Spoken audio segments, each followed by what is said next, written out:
Welcome back, Bravehearts. Today I wanted to discuss a topic that many of us struggle with, overthinking. And it's the gatekeeper between us and living our best lives. But don't worry, by the end of the video, I'm going to explain to you why you overthink and some practical strategies and tips that you can use to overcome it. So first, let's talk about what overthinking is and how it actually affects us. Overthinking is when you excessively dwell or analyze on a situation, a decision, or a problem. It's to the point where it disrupts your daily life. And very often it involves thinking about the same thing repeatedly and feeling stuck in a loop or doubt. We've all been there, lying awake at night, replaying scenarios in our head, wondering what if. But why do we do this? Why do our brains get stuck in a loop? Overthinking is usually rooted in the fear of making the wrong decision, the fear of failure, or the fear of uncertainty. Or just trying to be perfect. Perfectionism is something that we all strive for but very rarely can achieve. And we're really set impossibly high standards for ourselves, and you worry endlessly about meeting them. When we overthink, our brain tries to protect us from potential threats by considering all possible outcomes. However, this can backfire and lead you to be overwhelmed, stressed, anxious, and even depressed. When we get stuck in our thoughts, that's the result of it. But the good news is you can overcome it. When I would overthink things in the past, my way of trying to control the future and avoid mistakes is what led to it. The reality is, I couldn't predict every outcome, and with time understood that mistakes are a natural part of life. Now let's talk about strategies to overcome paralysis analysis and that mental enslavement that we call overthinking. First is focus on what you can control. To expand on this, be present in the present moment, rather than getting lost in future scenarios or past regrets. You can also find a new perspective. Sometimes a fresh angle and a shift in your thinking can be very beneficial in seeing a new way to look at that overthinking and try to conquer it. Take deep breaths, close your eyes, breathe deeply, focus on the chest and your stomach as you inhale and exhale. Try this for 5 minutes, especially when you have racing thoughts. Something else that's effective is finding a distraction, like engaging in an activity that you enjoy. It could be learning new kitchen skills, it could be a workout class, pursuing a hobby like painting, or just listening to music. Another thing to try to focus on you that you can control is step back and observe your response. When you catch yourself overthinking, pay attention to how it affects you, your mood. Are you feeling irritated? Are you feeling guilty? Are you feeling nervous? Because understanding your emotional response is essential to changing your mindset. All that fell under the umbrella of what you can control. Now, the second tip or second strategy you can use is set time limits for decision making. Give yourself a specific amount of time to make a decision.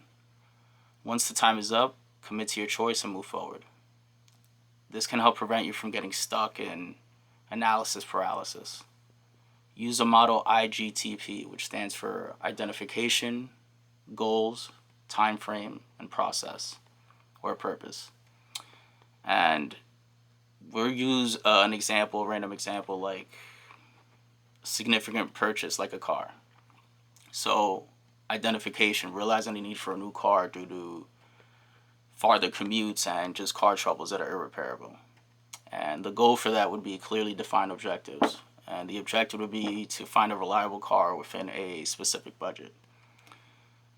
The time frame would be to set a deadline for making a decision, like within 2 to 3 weeks.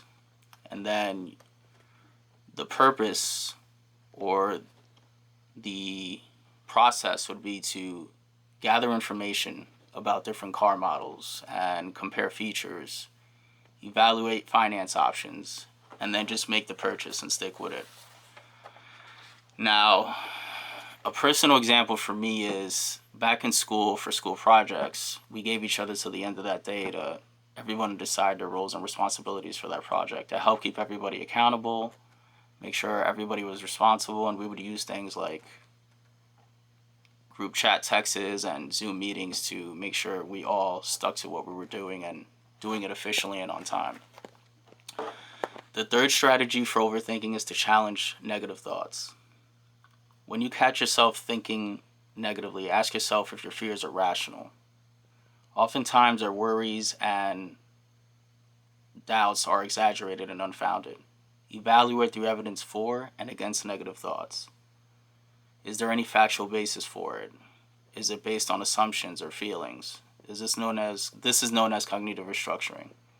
You can also use grounding techniques. When you use these for thoughts that start to kick in, focus on your breathing, the feel of your feet on the ground, or holding a comforting object like a necklace or a bracelet that has a lot of emotional value to you. This helps you stay grounded in your roots to who you are and the things that you've been through and have overcome to help you conquer that overthinking.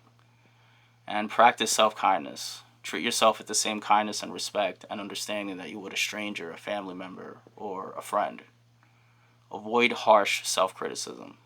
To help with this, keep a gratitude or reflection journal.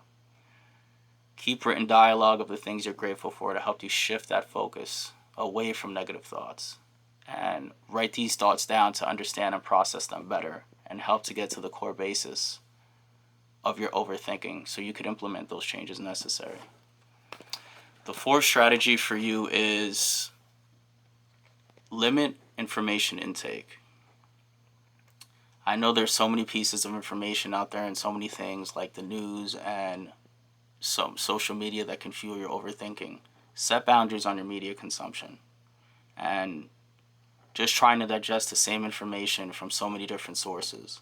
This one hits close to me because when I was studying for my NCLEX to take my state boards of nursing, I had 4 different pieces of software that I was using. This is right after I graduated to take my boards. And it was ATI, Sanders, HESI, and UWorld. And these were all very great sources, and they all had the same goal in mind, was to help me pass my NCLEX. But because even though all the information was similar, the features and how to use them were so vastly different, it was information overload. And just over absorbing and not being able to concentrate on one specific thing kind of put me all over the place. So what I did was I did my research, and based on my learning style and how I absorb information and how I like to digest things, I chose UWorld. And granted, this was actually very effective because they had videos, tutorials on the pathophysiology of diseases, and also test bank questions. They had like over 2,000 questions. And you could sign up for a subscription. So I used that, I took my test, and I passed on the 85th question. Now, granted, there's 150 questions. I'm not sure if I would have been able to do that if I would have been jumping from website to website or from source to source to try to see which one was the best one, because it would have been too much and my focus would have been everywhere. So that's just a little bit of that. Now, so on to my 5th tip. Limit decision-making fatigue. Simplify your decision-making process by reducing the number of choices that you have. And to make daily, for example, plan your meals and outfits ahead of time and create a fixed schedule for routine tasks by limiting your options. This way you avoid indecision and overthinking. And this tip kind of goes hand in hand with my 6th and final tip, which is establish a routine. Routines provide structure and reduce the likelihood of overthinking. Schedule your tasks, your meals, exercise, and your relaxation time. This helps keep your mind occupied and minimize that ideal time that you have to overthink. And just remember, it's perfectly normal to overthink from time to time. The key is to recognize when it's happening and use these strategies and tips that I told you about in this video to manage it. Thank you for watching, and as always, Morph up.